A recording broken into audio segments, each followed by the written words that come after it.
Nazdar, hokejová rodino. Jmenuji se Jaromír Bagr a je za 10 minut 9, připravuji se na trénink, na individuální trénink a ukážu vám posilování stehních svalů.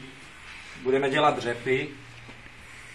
Je tam hrozně důležitý, teda ne až tak důležitý, že nemusíš jet úplně dolů. Nemusíš jet úplně dolů, protože když jezdíš na lyžvách, na bruslích, tak nohy máš vždycky jenom takhle. Ty nejezdíš takhle.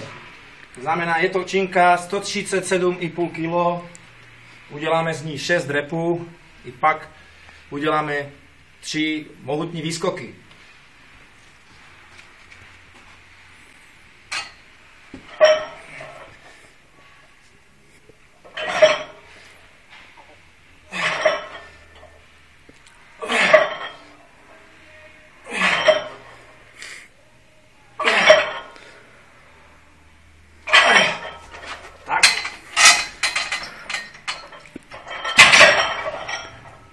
Teď 3 pořádný výskoky.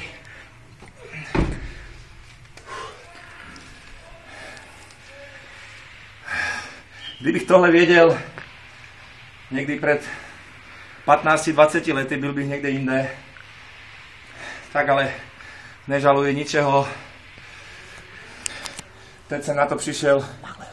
A kdyby jsem měl malýho Bagříka, jeho synka, tak bych se s vámi o to nedělil, řekl bych to jenom jemu, ale ačkoliv nemám, tak se s vámi podělím o tyhle poznatky se všemi, protože vy jste všichni moje rodina, všichni moji malí Bagříci.